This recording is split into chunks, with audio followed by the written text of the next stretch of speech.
You're listening to an Airwave Media Podcast. Everybody shush! William Shatner has something to say. Cat and Jethro, Box of Oddities. The show examines weird things. What do you do when the woman you love dies? Well, of course you dig her up and you live with her. Aww. That is really mysterious. The strange, the bizarre, the unexpected. Cat and Jethro, Box of Oddities. Listen on Spotify or wherever you get your podcasts. The Box of Oddities.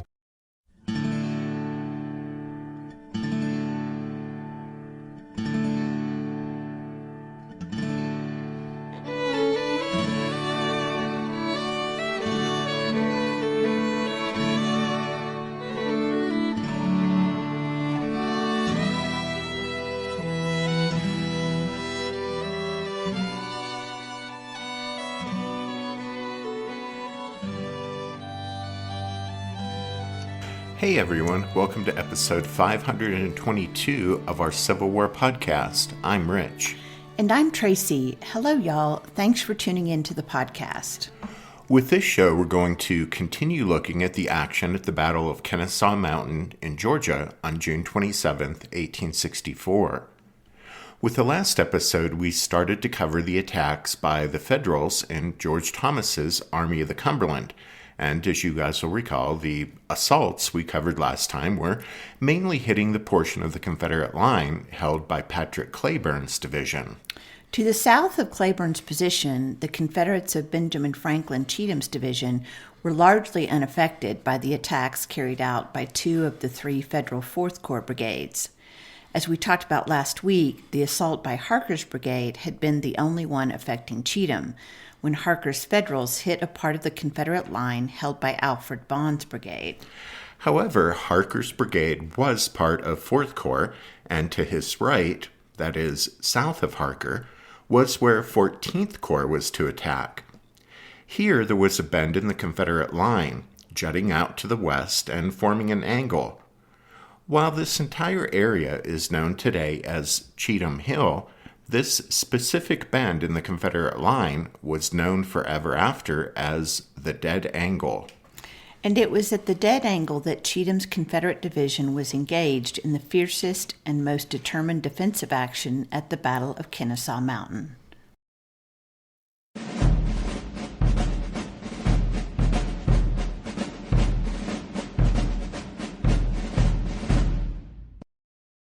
For the Confederates of Cheatham's division, occupying the Dead Angle position wasn't an easy task.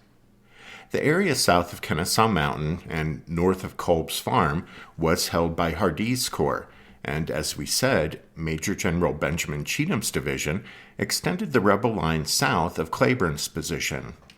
As part of Joe Johnston's decision to have the Army of Tennessee pull back to this final Kennesaw line, Cheatham sent Alfred Bond's brigade to start that process for his division on the evening of June 19th, and then moved the rest of the division back to join Bond on the night of June 20th. To the south of Patrick Cleburne's position, Vaughn occupied the same low ridge that Cleburne defended. Then another of Cheatham's brigades, commanded by George Manny, slotted in on Vaughn's left, and the position Manny occupied forced him to bend his line considerably. That's because the ridge Cleburne and Vaughn defended ended at a low hill next to a branch of John Ward Creek, but suitable defensive ground south of the branch was located a stone's throw farther east. This forced Manny to place a portion of one regiment on the hill and the rest of his brigade along its border, facing south. Cheatham put the rest of his division south of the branch and to the left and rear of Cheatham Hill, with a gap of 150 yards between the two wings of his command. Well, the long and the short of it is that this meant a shallow salient was thus formed near the center of Cheatham's line. To make matters worse, Confederate engineer officers had made a mistake while laying out the line in the dark. They staked it out along the natural crest of the hill, which was a few yards farther up the slope of Cheatham Hill than the military crest. Longtime listeners know there's a crucial difference between the natural crest and the military crest of a hill. The natural crest may be higher in elevation and therefore may seem like the best place to put your line. But out in the real world, things are seldom so neat and tidy, since the terrain rolls up and down, and that means if you occupy the natural crest, it may leave dead ground to your front, where attacking troops can find shelter because they're out of your line of sight. So the military crest follows a line that allows you to be able to cover the terrain below with fire, so there's no dead ground out of your line of sight. And here at Cheatham Hill, where the Confederate line formed a shallow salient, the mistake made by the engineers meant the rebel infantrymen couldn't fully see the ground to their front, since the true military crest was located a few yards in front of their trenches. This made the Confederate position at Cheatham Hill less secure and more vulnerable than other portions of the rebel line at the Battle of Kennesaw Mountain. The Confederate soldiers in the left regiments of Vaughan's brigade and the right regiments of Manny's brigade couldn't see more than 25 to 40 yards ahead of their line. Farther right, the problem lessened to the point that Vaughan's men there could see 75 yards away. The problem with the placement of the Confederate line at Cheatham Hill became apparent when sunrise on the morning of the June 21st revealed the true nature of the ground. However, once Federal artillery began to pound the area later that morning, there was little opportunity to correct the problem, and so Cheatham decided to stay put and make the best of a bad situation.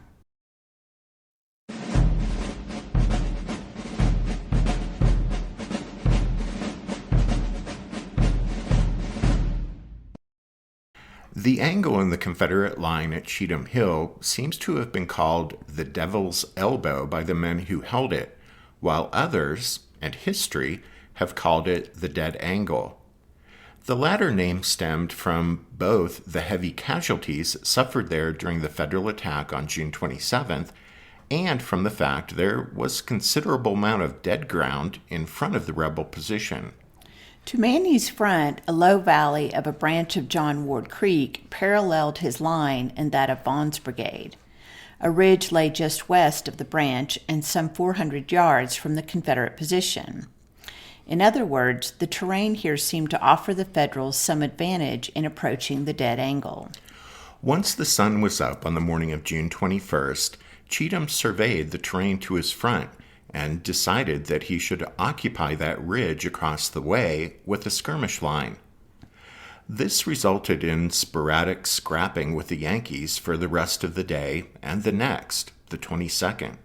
On the Federal side, George Thomas was worried about all of this skirmishing and ordered 4th Corps Commander Oliver Otis Howard to push the Confederates off the ridge on June 23rd. That afternoon, 4th Corps artillery began pounding the ridge and also Cheatham's main line. The Union guns intensified their fire for half an hour before a strong skirmish line from Stanley's division moved forward about 5 p.m. The Federals captured the ridge and 40 rebel prisoners and drove the rest away. Stanley's men then advanced across the valley and approached the main Confederate line. From the main Confederate line, Cheatham witnessed all this and called on the consolidated 1st and 27th Tennessee of Manny's brigade, which held the tip of the angle, to drive the Yankee skirmishers away. Cheatham asked for 100 volunteers to drive the enemy skirmishers away, and that number of men began to climb over the parapet. But a member of the consolidated regiment, who was left behind, yelled, "Come on, boys, let us all go," and the entire regiment moved forward together. It was able to drive the Federals back, but couldn't regain the ridge west of the Creek Valley.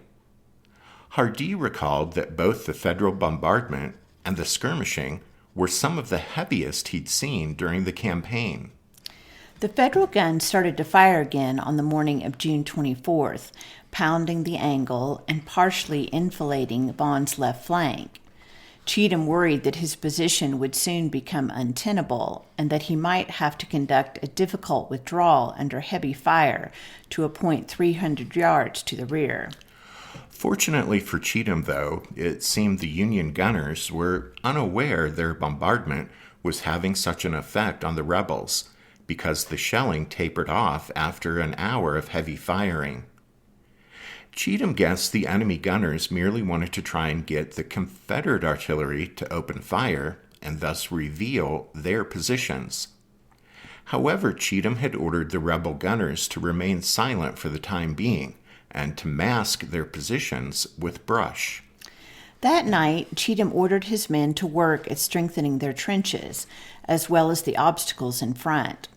Tools were issued, and the rebel soldiers went to work with a will, since the Federal shelling, noted one man in the 1st Tennessee, had, quote, knocked our works all about, in fact, ruined them. The Confederates used timber, rocks, and spadefuls of red Georgia clay to strengthen their works, with headlogs along most of the length of the parapet and a firing step at the bottom of the trench. They placed fence rails across the width of the trench to catch a headlog if Union artillery knocked it out of place, thus preventing it from falling on them. Manny's troops were less successful placing obstructions in front of their position than they were in placing headlogs on top of the parapet. In fact, while most of Vaughn's line had ample abatis consisting of cut brush and tree limbs, Manny's troops had little, if any, such advantage.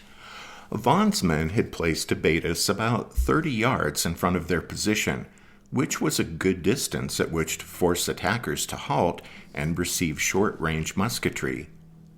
Vaughn's men had also cut some trees farther away from their position to clear a field of fire, with the felled timber pointing toward the approach of an enemy. In contrast, the ground in front of Manny's position at the dead angle was much more open. The rebel soldiers who defended this flawed segment of the Confederate Army's line were Tennesseans, and they were tough veterans of many battles, but some units were severely under strength. In fact, in both of their brigades, Vaughn and Manny, in several instances, had consolidated understrength regiments to form one unit. But even this measure could only do so much to rectify the problem. For example, in Vaughn's brigade, the consolidated 1st and 27th Tennessee probably had no more than 200 men on duty at Kennesaw Mountain. It was, as one member of the 1st Tennessee put it, quote, rather a thin line.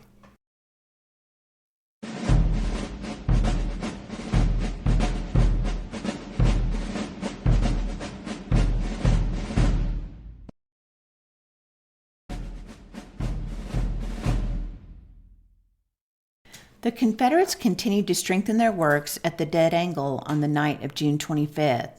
Those men positioned near the salient saw Cheatham, Hardee, and Joe Johnston approach their lines on the morning of the 26th. The generals were concerned about this flawed position, but Cheatham electrified the men's spirits by telling them, according to J.T. Bowden of the 12th Tennessee, that, quote, we were going to be assaulted soon, and that it was a weak place in the line, and that he didn't want a man to leave his position, that if they came so thick and fast we couldn't load and shoot, to catch them on our bayonets, and that if we were overpowered and captured, that he would go to prison with us. Talk like this was why Ben Cheatham's troops were devoted to him, and here it worked wonderfully to steel nerves weakened by Union artillery fire. According to a man in the 1st Tennessee, when Joe Johnston told the men they could retire to a new line in the rear if things got too hot, they refused to entertain the idea. Bowden summed up their attitude by saying, quote, old Cheatham's boys were there, and there to stay or die in the trenches. Hardee told Vaughn, quote, that the safety of the army depended upon holding this position, and that it must be held if it required the sacrifice of every man in the regiments. As soon as the generals rode away on the morning of June 26th, Colonel George Gordon of the 11th Tennessee, which was one of the regiments holding the northern shoulder of the angle, began to coordinate a plan for infantry fire with neighboring units. Gordon pointed out that some regiments could see in front of their neighbor's position better than the defending units themselves could, so they should fire obliquely to help each other in case of an attack. And it was wise of Gordon to work out these plans well before the Yankees came. In addition, Cheatham carefully placed his available artillery. In particular, 8 guns located south of the salient were positioned so their fire could enfilade the right flank of any enemy force attacking the dead angle.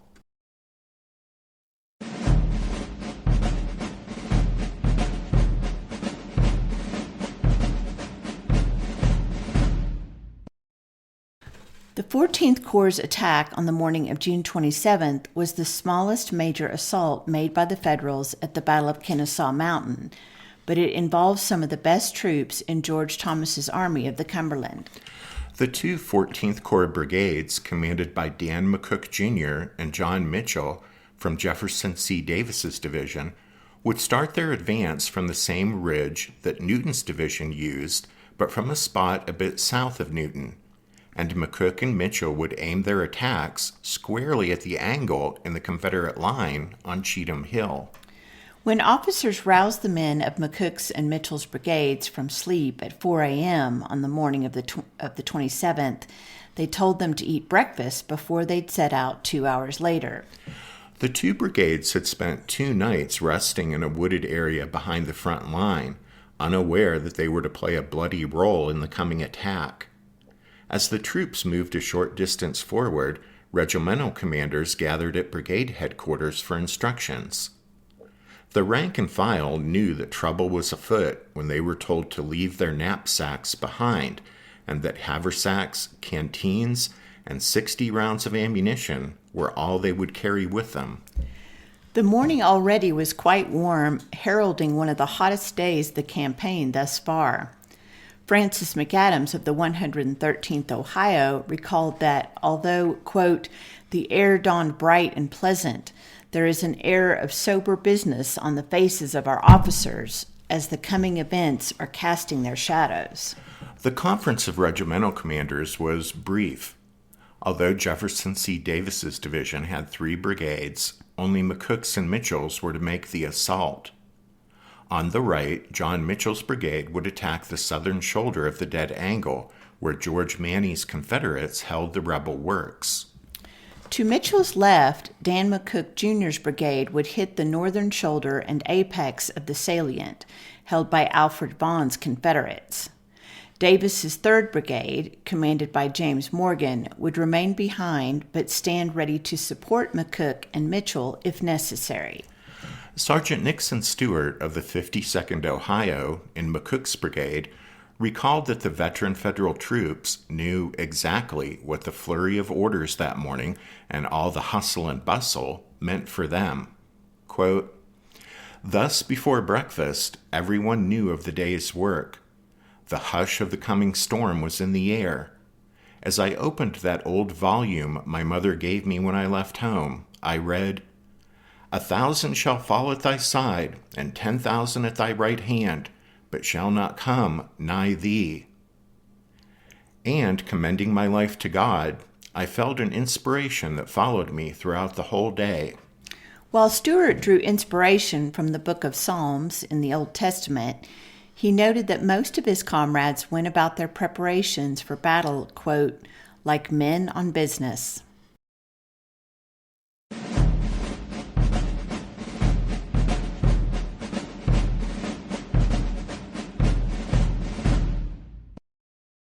Fourteenth Corps' artillery opened fire about 8 a.m., which was the time Sherman had set for all the Federal assaults to begin on the morning of the 27th.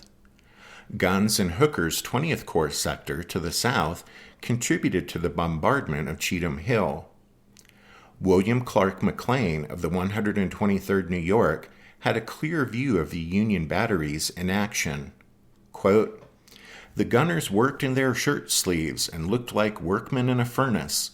The sweat pouring from them and the fire and smoke from the guns made it look like a modern Mount Sinai. The furious cannonading alerted the Confederates to the fact that trouble was on its way. Before then, June 27th had started off as a comparatively hot, lazy morning.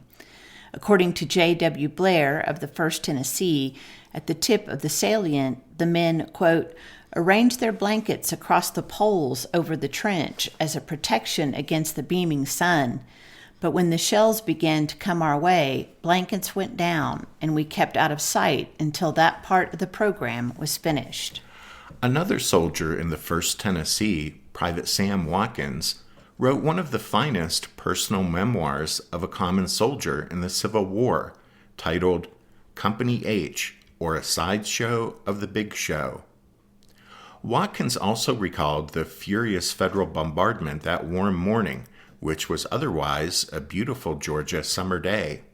Quote, "The sun rose clear and cloudless, the heavens made of brass, and the earth of iron, and as the sun began to mount toward the zenith, everything became quiet. We all knew it was the calm that precedes the storm."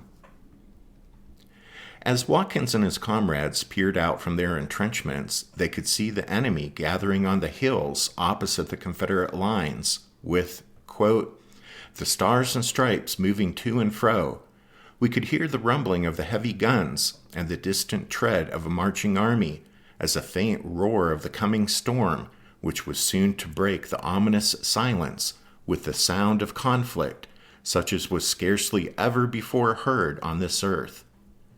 It seemed that the angel of death stood and looked on with outstretched wings, while all the earth was silent, when all at once 100 guns from the Federal line opened on us."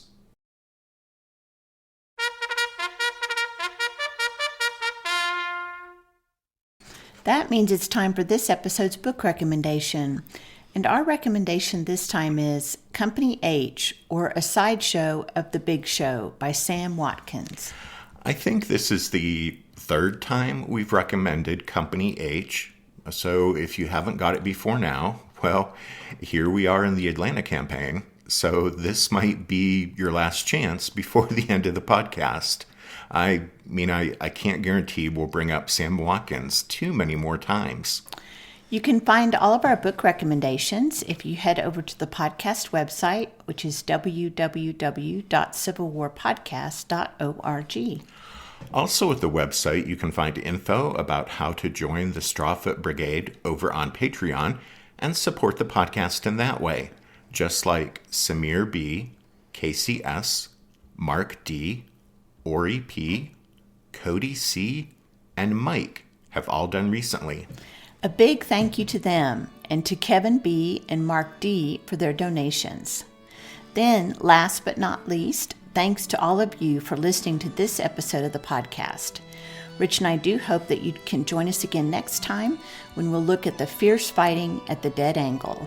But until then, take care. Thanks, everyone. Bye.